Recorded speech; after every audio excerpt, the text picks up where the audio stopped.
Breaking news చూస్తున్నాం. హైదరాబాద్ నగరంలో వరుస హత్యలతో ప్రజలు తీవ్ర భయాందోళనకు గురవుతున్నారు. తాజాగా టోలీ చౌకీ పోలీస్ స్టేషన్ పరిధిలోని పారామౌంట్ కాలనీ గేట్ నెంబర్ 3 వద్ద హత్య జరిగింది. ఇర్ఫాన్ అనే యువకుడిని బిలాల్ అనే వ్యక్తి కత్తితో విచక్షణారహితంగా పొడిచి చంపాడు. ఇర్ఫాన్ తమ్ముడు అదన్ కు నిందితుడు బిలాల్ కు మధ్య చిన్న గొడవ జరిగింది. ఈ గొడవను ఆపేందుకు ఇర్ఫాన్ ప్రయత్నించగా ఆగ్రహించిన బిలాల్ నేరుగా ఇర్ఫాన్ పై కత్తితో దాడి చేశాడు. ఈ దాడిలో తీవ్రంగా గాయపడిన ఇర్ఫాన్ ను వెంటనే ఆసుపత్రికి తరలించారు. ఇర్ఫాన్ మృతి చెందినట్లు వైద్యులు ధృవీకరించారు.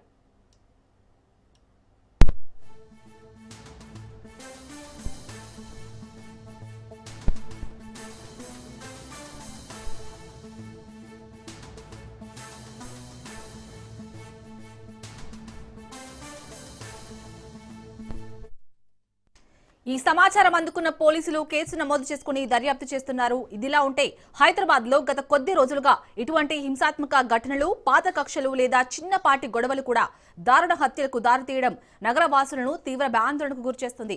నగరంలో శాంతి భద్రతల పరిస్థితిపై ఈ హత్యలు పెను ప్రశ్నలు రేపుతున్నాయి. ఈ తాజా కేసులో టోలీ చౌకీ పోలీసులు హంతకుడు బిలాల్ ను వెంటనే అదుపులోకి తీసుకున్నారు. ఈ హత్యకు గల పూర్తి కారణాలు అలాగే నిందితుడి నేపథ్యం గురించి పోలీసులు అతన్ని విచారిస్తున్నారు. నగరంలో వరుసగా జరుగుతున్న హత్యలు, నేరాల నియంత్రణకు అధికారులు మరింత పటిష్టమైన చర్యలు తీసుకోవాలని ప్రజలు కోరుతున్నారు. రైట్ గా ఇదే అంశానికి సంబంధించి పూర్తి డీటెయిల్స్ మా ప్రతినిధి పవన్ అందిస్తారు. పవన్, మనం గత కొద్ది రోజులుగా చూస్తున్నాం హైదరాబాద్ లో వరుస హత్యలు, చిన్న గొడవలకే దారుణ హత్యకు గురవుతున్నారు. సో ఇంకా శాంతి భద్రతల దృష్ట్యా పోలీసులు ఎలాంటి చర్యలు చేపడుతున్నారు నగరంలో? ఇటీవల చూస్తే మాత్రము వరుస హత్యలు మాత్రం ప్రజలను భయాందోళనకు గురి చేస్తుంది. ఎందుకంటే ప్రతిరోజు ఏదో ఒక చోట ఈ యొక్క అతి దారుణంగా ఈ యొక్క ప్రత్యర్థులు నరికి చంపడం ఇలాంటి పరిస్థితులు చూస్తున్నాము. అయితే ఈ నేపథ్యంలో చూస్తే మాత్రం ప్రధానంగా నిన్న రాత్రి మాత్రము మేదీపట్నంలోని యొక్క పారామౌంట్ కాలనీ వద్ద ఒక ఇర్ఫాన్ అనే ఒక వ్యక్తిని కూడా అతి దారుణంగా హత్య చేసిన పరిస్థితి కూడా చూస్తున్నాము.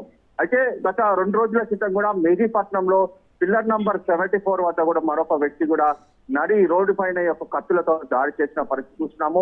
అంతేకాకుండా ఇటీవలి ఒక రియల్ ఎస్టేట్ వ్యాపారి వెంకటరత్నం కూడా ఈసీఎల్ లో కూడా ప్రత్యర్థులు అతను వెళ్తుండగా ద్విచక్ర వాహనంపై వెళ్తుండగా ఒక్కసారిగా అటాక్ చేసి అతని వేట కడువులతో కూడా అతి దారుణంగా నరికి చంపిన పరిస్థితి కూడా చూస్తున్నాము.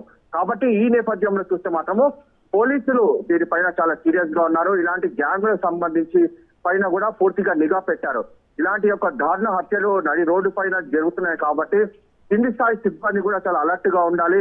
ఎప్పుడు ఏం జరుగుతుందనే దానిపైన కూడా సమాచారం తెలుసుకుంటూనే ఉండాలి. ఏదైనా ఇన్ఫర్మేషన్ ఉంటే వెంటనే దానిపైన వాటిని అదుపులోకి తీసుకోవాలని చెప్పి కూడా ప్రధానంగా ఇటు పోలీసులు కూడా హెచ్చరికలు కూడా జారీ చేసిన పరిస్థితి చూస్తున్నాము. ముఖ్యంగా చూస్తే ఒకవైపు గ్యాంగ్ వార్ కావచ్చు, మరోవైపు చిన్నపాటి కారణాలకు సంబంధించి ఈ యొక్క హత్యలు కూడా జరుగుతున్నాయి అనేది మాత్రం ప్రధానంగా ఇటీవల మనం చూసాము. ఇలాంటి యొక్క హత్యలు ఆపాలని చెప్పి ప్రజలు కూడా చాలా తీవ్రంగా భయాందోళనకు గురి అవుతున్నారు. కాబట్టి పోలీసులు పటిష్టమైన భద్రతా చర్యలు చేపట్టాలని చెప్పి కూడా ప్రధానంగా ఇటు ప్రజలు కూడా కోరుతున్న పరిస్థితి చూస్తున్నాము. ఓవరాల్గా చూస్తే ఈ యొక్క హత్యలకు సంబంధించి మాత్రము పోలీసులు చాలా సీరియస్ గా ఉన్నారు. Right, thank you Pawan.